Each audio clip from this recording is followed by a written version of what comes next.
Today in the Chokeslam Wrestling Report, we are going to be talking about the All In Texas card review, and I'm going to go through the matches that we are going to talk about and what do I think is going to come out of there. It's kind of a little prediction, so I'm not going to go through all the matches and whatnot because I'm sure they're going to have like 10 or 11, whatever it is.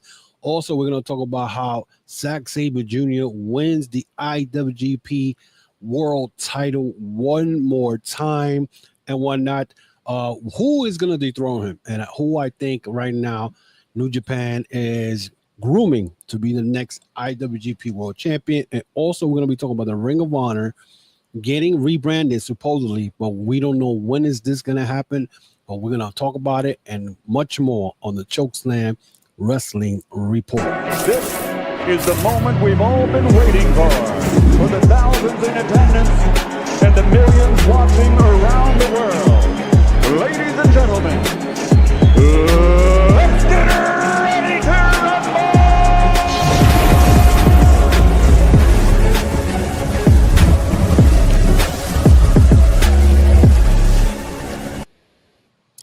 rumble! Welcome to episode 252 and whatnot. And we're definitely going to be talking about today about the AEW All In Texas card and how it's turning out. And I'm sure a lot of people are not talking about this. They're very quiet and whatnot. Meanwhile, so far, AEW has sold 20,000 tickets at the Global Life Stadium in Texas, which means pretty much we could probably going to see a great card and whatnot. It's not that pretty much a card the way it's set up. Pretty much looks like it's good. I don't know how many matches are going to be, but we all know that usually Tony Khan puts at least 10, 11 matches the most. So far in the show, we got 1, 2, 3, 4, 5, 6, 7 matches in the main card. Now, we are live, of course, like we do every week. And so Beth, definitely, if that's a mistake, it is what it is and whatnot. So the first thing I'm going to be talking about, and we're going to go up from the beginning to all the way to the end, which I feel is the main event. I'm just going along the way, 411.com has the card set up. So the first one they're showing is the Swerve Strickland and Will Ospreay versus the Young Bucks. Pretty much if the Young Bucks lose, they lose the EVP title. And the Strickland Ospreay, they can't challenge for the world title for a year. Now, I probably see the Young Bucks losing this match because I cannot see Ospreay and Strickland not going for the world title for a whole year because it'll be stupid. It'll be Cody Rhodes all over again, with the exception is that Cody Rhodes, when he was in AEW, he pretty much, they made it look like he couldn't challenge for the world title for the time being that he was there. You know what I'm saying?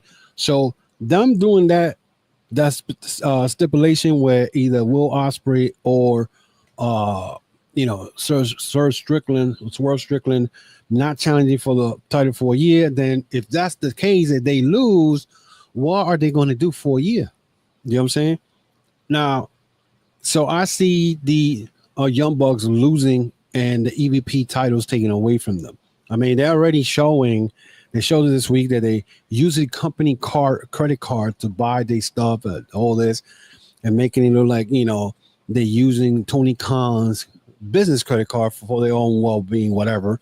So that pretty much shows me that they're probably going to end up,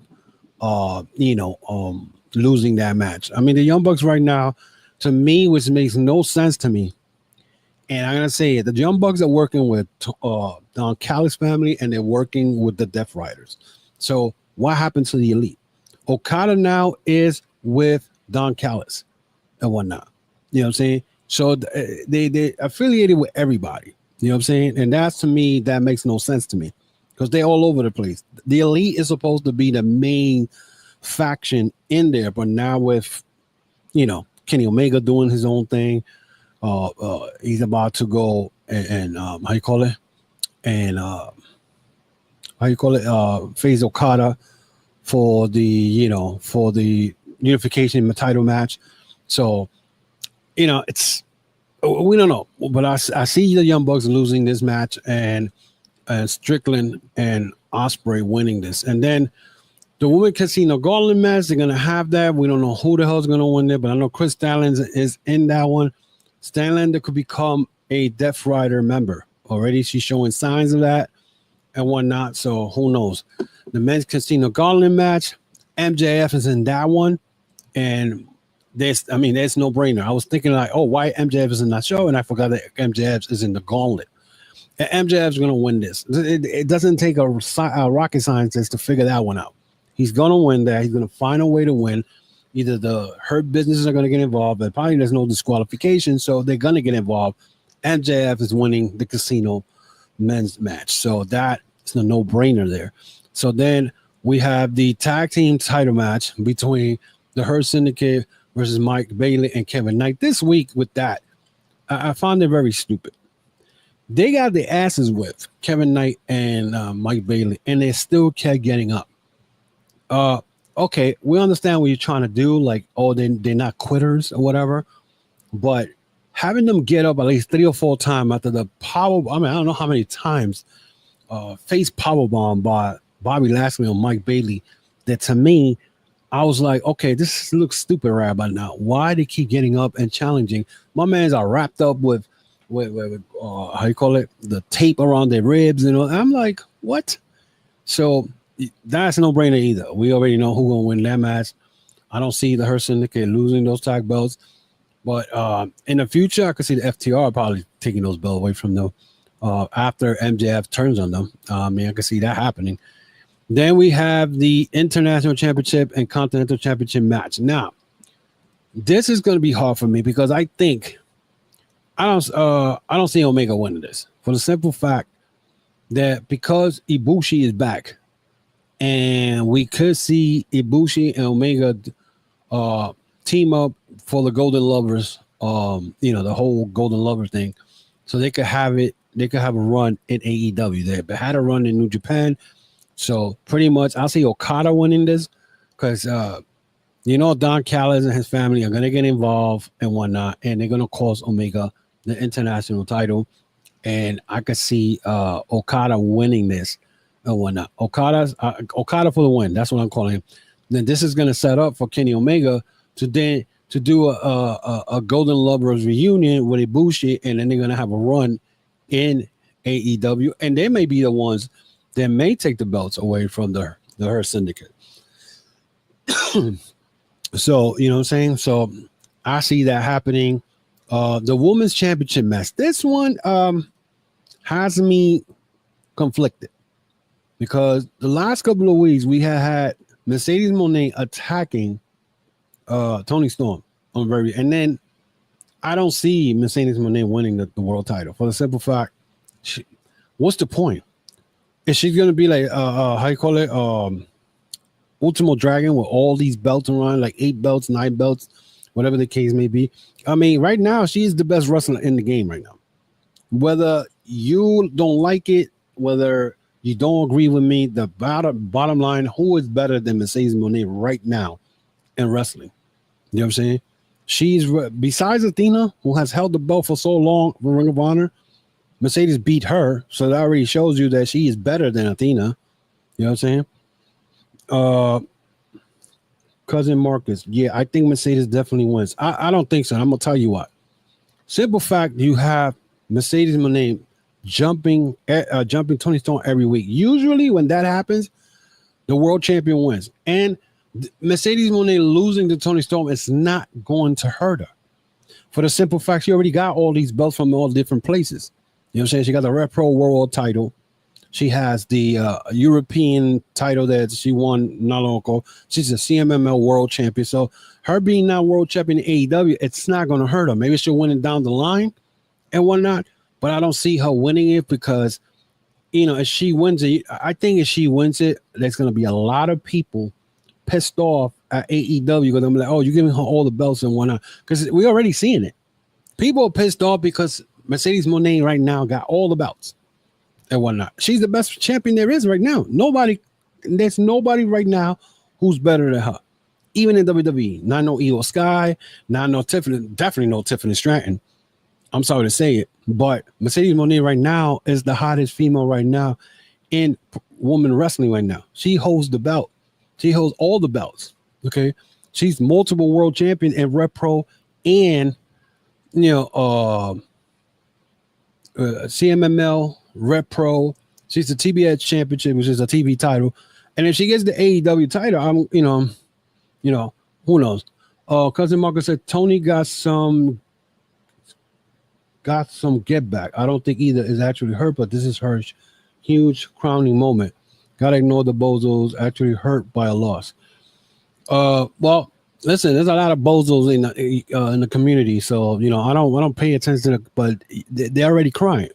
A lot of Mercedes Moné haters crying right now because they're like, oh, she's not thing now because she's not in WWE. You know what I'm saying? And it's ridiculous, but you can't listen to that anybody. Because there's a lot of tribal thoughts out there that people just think they know it all and whatnot. But Mercedes not winning the belt right now, it's not going to hurt her. She's still going to end up probably being the main face in the company down the line. Because if she don't beat her All In, she probably could beat her some other time. Something come up, whatever. You know what I'm saying? But I don't see Mercedes winning because is it gonna her winning the AEW women's title? How that's gonna look on her? You know what I'm saying? How's it gonna look on AEW? You gotta think about stuff because remember, Tony Khan said this week that he's listening to the fans. So Tony Storm right now, and a lot of people may not agree with me. Tony Storm right now is the hottest female wrestling AEW right now. She is her gimmick. You taking the belt away from her too early because I think she has had the belt for like 3 months, whatever it's been, probably a little longer. But right now, Tony Storm needs to have a good run. She had a great run the last time, but if Mercedes Moné wins, I'll be surprised. To be honest, I hate to say it, I think I'll be surprised if she wins it. But I think Tony Storm's going to beat her because, like I said, every week, Mercedes has been attacking Tony Storm, so and catching from behind, whatever. Unless Mina turns on Tony Storm, I feel like Mina is like the big part of that story right there. So who knows? You know what I'm saying? So then we're moving on. We have the AEW Men's Championship Texas Death Match. Listen, the one thing they're not saying, the one thing that people are not saying is that this main event between Jon Moxley and Hangman Page already beat Jon Moxley in a Texas Death Match a couple of years ago. He has won over Jon Moxley. You know what I'm saying? So, but it's crazy because this match is going to be awesome. I can see, and I'm going to play a little, fantasy booking here because I don't know how many people saw the CMML show, the Global Wars at Ring of Honor. And how many people saw when Daniel Bryan or Bryan Danielson showed up at the end of the main event of Mystico versus my God, the pure champion, Lee Moriarty. Bryan Danielson showed up in that show. A lot of people say, oh, that's not going to affect, that's nothing. He not going to show up in AEW. Remember, who Moxley beat for that belt? He beat Bryan Danielson. And Bryan Danielson then after that had to leave wrestling. Okay. He had to take time off because he had to do neck surgery. So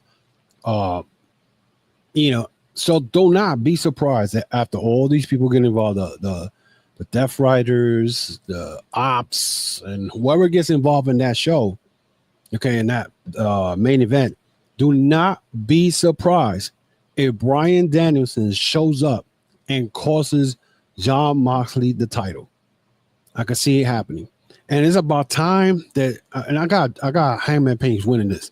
There's no way you're going to have another month and a half, 2 months, with Jon Moxley still holding this belt. This belt has not been seen on TV since September of last year. That world title not being seen on TV hurts the brand. You have to show the damn title.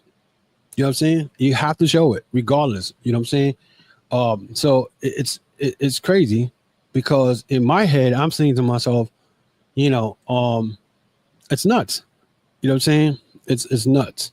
So, you know, I don't know, bro. It's just crazy because I personally feel like if you do not take this belt away from Moxley, you can't keep hiding this belt. And don't be surprised if the belt is a brand new belt. Okay, they're probably gonna make a new belt and whatnot. So we'll see. And before I leave this thing about All In, my beef now is gonna be once this Kenny Omega and Okada match is over, are you gonna still call the international and the continental the unified title, the AEW Unified Championship? Because then not only that, then we gotta ask this question. Is the Continental Classic ever going to happen again? Because there is no more Continental belt and whatnot. Unless you're going to put that belt, the unified title, in the Continental Classic, or you're going to call it Unified Classic. That is the question you have to ask. Come down September, November, whatever it's called. So it's, you know, it's crazy. It's a lot of crazy things to think about. But I'm really looking forward to All In next Saturday. So. You know, let me know what you guys think on that. You know what I'm saying? Or give me comments here and whatnot. So also, guys, subscribe to our channel. If you have missed any of our episodes, hit that notification bell for new upload. Hit the like button to those who are here. It will help our channel. And of course, feel free to ask questions during our live stream and whatnot. So moving along, Zack Sabre Jr.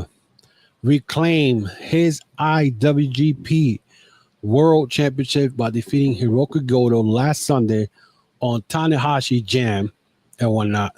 This was a show that was not supposed to be seen overseas, but of course, I always find a way to see the shows. So I saw the show. It was a decent show, but the main thing I wanted to see this show was to see the Hiroki Goto versus Zack Sabre Jr. Now, this match happened again. This was the third encounter. The first encounter they had, you had Goto beating Zack Sabre Jr. The first thing I said to myself, what the hell is Tanahashi doing in New Japan, giving the world title to an old guy like Hiroki Goto? Now, mind you, Hiroki Goto defended that belt like every other 3 weeks. He was defending the belt. But at Resurgence in May, he defended his belt against Zack Sabre Jr. That match ended up with double pin. Both wrestlers had their shoulders on the mat. It came out to a draw. But Hiroki Goto had I forgot what was the last, I think it was Wrestling Dontaku, where he beat, I think it was Shota Umino, one of those people. He beat Shota Umino, whatever, and then he said, before the G1 Climax tournament starts, I want to give another title shot to Zack Sabre Jr. because he said he wanted to make sure that all his business was taken care of before this month-long G1 Climax comes up. Sure enough, he gave him a title shot. And let me tell you something, Zack Sabre Jr. dominated that match. I mean, he put a clinic by grabbing Hiroki Goto's shoulder, arm, he had both of them arms beat up. I'm talking about he was doing submission holds after submission holds. At one point, Goto did not want to give up. The referee had to stop the match. Goto he did not pass out. He was in pain. I mean, Zack Sabre Jr. went and ended up, I'm talking about putting him like in 3 holds at the same time that Goto had no choice but to give up. Not even give up. The referee stopped the match because both of his arm was limp. That's how dangerous Zack Sabre Jr. is. And right now, my question to him winning the championship for the second time, who is going to be the next person who's going to dethrone Zack Sabre Jr.? The only one that I see right now, 2 people that I might give him a chance that might beat him. And that is David Finlay or Yota Tsuji. Now, if you guys don't know who Yoda Sushi is, go online, check what he's made of. This guy's been, he was part of the Ingobernables de Japón, which no longer exists anymore. They had the last match in CMML. You see Yoda Sushi. So Yoda Sushi was the IWGP Global Champion. He just lost the belt to Gabe Kidd. So actually, I got three people. So now that I mentioned Gabe Kidd, there's only three people that I see that may be able to dethrone Zack Sabre Jr. One is David Finlay, two Yoda Sushi, and Gabe Kidd. Now, Gabe Kidd, I don't see him probably winning or going after that belt anytime soon, but he is in the G1 Climax. Now, remember, the G1 Climax, for those who don't understand how that tournament goes, is you wrestle everybody in your bracket until you get a certain amount of points. And you got to make it, I think, the top 4 or the top 5. Here's the problem when it comes to the world champion being in that tournament. If you get pinned and you don't win the G1 Climax, now you got to be careful because the person who pinned you is going to get a title shot. So if you got several guys who beat you in your bracket, 2 or 3 guys, now you got to give title shots to these guys. You know what I'm saying? And you have to be able to beat one of those guys, because if one of those guys beat them, the other 2 may not get a title shot. But because they're going to get the title shot because they beat the world champions, and the world champion is going to win. So right now, the way I look at it, when it comes to New Japan and all this stuff coming up with the G1 Climax, it's going to be very interesting who's going to win that tournament. And if Zack Sabre Jr. wins the whole tournament, he don't have to defend the belt. And he picks his opponent for Wrestle Kingdom. You know what I'm saying? So he gets to pick the opponent, and he ain't got to worry about it. He wins another one. Remember, last year he won the G1 Climax. That's where he's at right now. That's why he got the world title. And he ended up cashing in the contract for the G1 in October and whatnot. And so when Wrestle Kingdom came, he was already the world champion. And he beat Shota Umino, and he beat Ricochet. So, so right now, he has got to go and enter to this tournament and now wrestle all these people, and hopefully he wins the tournament and whatnot. But whoever pins him during that tournament, they get a world title shot. So it could be before Wrestle Kingdom. He could win the G1 Climax, and when the G1 Climax is over, he loses the belt somewhere, but he's still going to get a title shot. That's the advantage he has. Will he win the G1 Climax again? I don't know. I think this year's Yoda Sushi may win it, because I think they're grooming him to be the next Tanahashi, the next Okada, because they're grooming him, and he already won. I think he has won 6-man belt already, the never open weight 6-man. I think he won the global title, and now he may be the next guy who wins the world title. So who knows? So it's going to be interesting. So, but yeah, so that's the whole situation when it comes to the IWGP champion, who's going to beat him. That's why I think 3 guys, David Finlay, Gabe Kidd, or Yoda Sushi, those 3 guys I think are the ones that may be the dangerous opponents for him coming down the line. So let's move on with the Ring of Honor getting rebranded. Now, there's been rumors for a while that Ring of Honor is going to get rebranded and whatnot. So Tony Khan has mentioned that Ring of Honor might get rebranded and whatnot. And he was even thinking, hold on one second. Let me look for this. I know I saw something. Tony Khan provides update a potential. This was in WrestleZone. Tony Khan provides update on a potential rebranding of Ring of Honor under the AEW banner. He said, is Tony Khan still planning to rebrand Ring of Honor under the AEW banner? All Elite Wrestling President Tony Khan was a recent guest at a podcast when asked if there's any update on the potential name change of Ring of Honor to put it on the AEW brand. Khan believes there's a great chance to continue developing the brand. He said, I still think there's a great chance to develop Ring of Honor. Tony Khan said, we really have done a lot of work to develop ROH, and they are unique companies. Structurally, and I think that does make a lot of sense.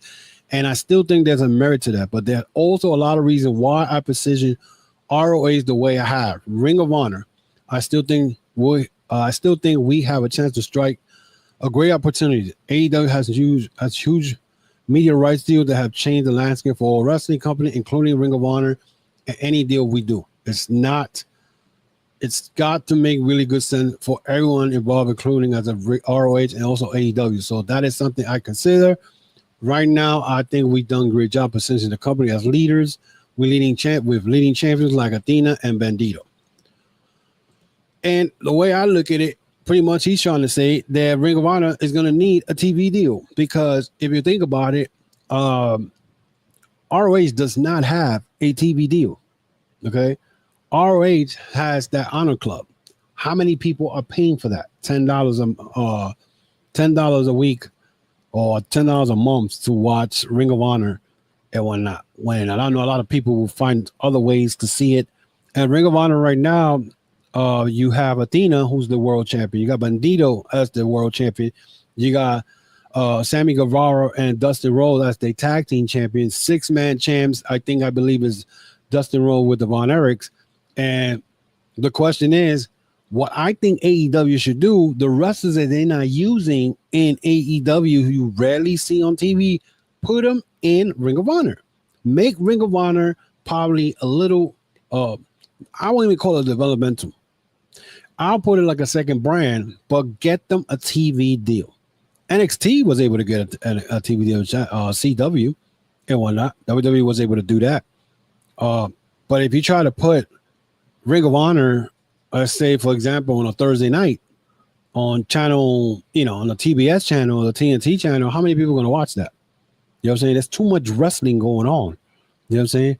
But what I would have done is maybe put it, I think they should put it on a Thursday. Why not compete? Because TNA have been trying to compete with with AEW. I don't know why, but it doesn't work, because the numbers in Collision is better than, Collision. They put Collision on Thursday sometimes, and Collision outshines TNA, even though Collision is not, not a lot of people watch it. But, Ring of Honor should be, like I said, Ring of Honor AEW should grab wrestlers they don't use and put it in Ring of Honor and make it, presentable and whatnot. Because at the end of the day, nobody watch Honor Club. Nobody's going to pay $10 to watch Ring of Honor. You know what I'm saying? And don't get me wrong. Ring of Honor, the only question you can ask, who has come out of Ring of Honor that you be like, oh, I want to see it. You know what I'm saying? Yeah, they haven't done anything. If you really think about it, they've been having Ring of Honor, for the last 3 years? And right now, this is Friday's the Super Clash of Honor and whatnot.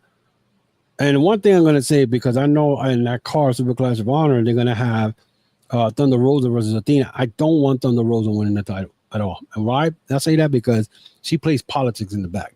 I remember a couple of years, Ivelisse kind of, Ivelisse and Thunder Rosa had an issue in a wrestling ring where pretty much Ivelisse got let go. Ivelisse pretty much said that Thunder Rosa uses politics even when they were in Lucha Underground, and I pretty much believe it. I pretty much do. She plays, she's on buddy with Tony Khan. So we'll see what happens. But anyway, we'll see if they get rebranded, because the only way they could get rebranded is, like he said, I'm trying to position it to a spot where, we could do something with the AEW media rights and all that. That means they're trying to get them in TV, because the Honor Club is not working. Nobody's going to pay $10 a month to watch this unless you're a Ring of Honor fan. And again, how good is the product on Thursday? I haven't watched it in a while. You know what I'm saying? I haven't watched it. You know what I'm saying? And I don't think I'm going to watch it, unless they rebrand it and make it look better. You know what I'm saying? You got CMML stars in there. You got Máscara Dorada in there. You got Mystico in there. You got sometimes New Japan guys in there and whatnot and doing this stuff. But, you have to make it better in order to be rebranded. That's the way I look at it, So we'll see. But that is for me. But before I leave, I want to make a comment or just say something, because last week I was on Twitter and I made a remark about CM Punk and, how he's been a hypocrite after he talked so much crap about WWE going to Saudi Arabia and whatnot, and And all of a sudden, in Saudi Arabia last week, he apologized. Now, in 2019, Punk directed a tweet to the Miz in 2010. At the time, he wrote, "Go suck a blood money covered D in Saudi Arabia, you freaking dork." I'm not going to curse. So during the latest edition of Wrestling Observer Radio, Dave Meltzer reported more detail regarding Punk's recent apology. But I'm not going to read that because at the end of the day, pretty much Mr. CM Punk pretty much was forced to apologize for what he said. Now, I'm going to read this little part because it said that Dave Mills reported more detail regarding recent, but he said Punk said during the kickoff to a fan standing by the stage area, "I apologize to the Miz and Muhammad, a fan at the kickoff show." Now, let me tell you something. Ain't no fan in the world it's gonna be waiting for 6 years to come knowing, or like he knows that WWE is gonna show up 6 years with Punk there to sit right in the front for Punk to go then apologize to this person. That person was planted by WWE. Okay. And the only reason they did that was because, they were trying to make Punk not look bad. You know what I'm saying? That's what they did. So again, even John Cena, I sincerely apologize to you and all Saudi Arabia. That's what Punk did. But some had criticized Punk for his comment, labeling him a hypocrite, which is also what I did.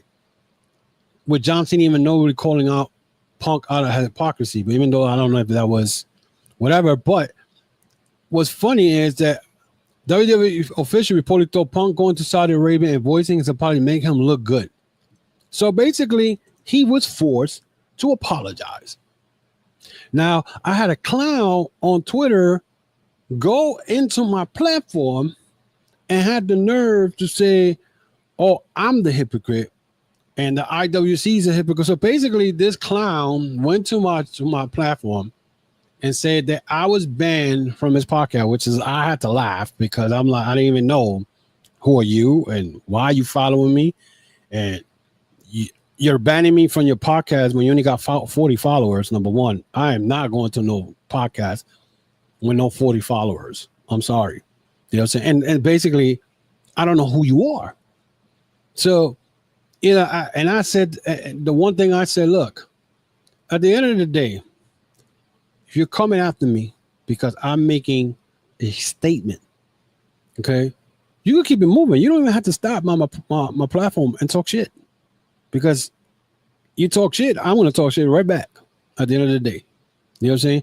But it's crazy because I see like this, the same people who does things like that, they go and they close their comments, so you can't comment back. You know what I'm saying? And not only that, my man blocked me, so they even let me even ask him why he felt that CM Punk wasn't a hypocrite. And I feel CM Punk was a hypocrite because at the end of the day, you did say that 6 years ago. And now WWE forced you to apologize since you're going to be part of the world title and whatnot. And here you are apologizing, and then they went and planted. That same guy that was in the kickoff show was the same guy in front of the audience the night he lost to John Cena. You know what I'm saying? And it's funny because I'm going to love it because CM Punk has been there for what, almost 2 years and a half. He still hasn't won the world title. But the guy who he beat for the world title, in 2022? Okay, 3 years ago, it's about to win the world title. And he's going to have it for a while. And will be able to defend it more than CM Punk. And again, a lot of people going to be thinking that I'm taking shots at CM Punk. But come on. CM Punk pretty much, kind of made a fool out of himself because you had to apologize. I thought you said, tell me when I'm telling lies. You spoke what you really felt, for WWE forced you to apologize. Anyway, I don't care because at the end of the day, I don't care about these trolls online. I'm going to do whatever I want. It's my platform. Do whatever the hell I want. So with that, I'm going to leave you guys with this. Let me know what you think about this show. Let me know what you think about the All Texas card, All In. Zack Sabre Jr. regaining regaining the IWGP World title. What are your thoughts about Ring of Honor? Should they get them a TV deal so they could actually get seen and people don't have to pay $10 a month for Ring of Honor or actual Honor Club, whatever it is? Let me know what you think and whatnot. If you guys want to follow me on Facebook, Instagram, the X, and on YouTube, especially YouTube. Subscribe to that channel. You get every week, new uploads, new stuff. So new updates, new news, whatever. So we'll see. So pretty much I gave you already the prediction for Saturday, for next this Saturday coming up at All In and whatnot. So next week, next Sunday, I will be doing the All Out or All In review, the highs and lows of the pay-per-view. So I'll let you know about that one and whatnot. And again, also, if you guys want to help the channel, I want to help the podcast, I got merchandise. I got t-shirts, hats, and hoodies. You can go to tcwr.veryinkpressive.com. That's tcwr.veryinkpressive.com and whatnot. So let us know. Also, we're available on TikTok, the Chokeslam Wrestling, and you find us there. We leave little clips. Until then, guys, have a good weekend. I hope you all enjoy your July 4th weekend. Next week, a new week. We'll see what happens. Until then, guys, be safe, and I'll see y'all next week.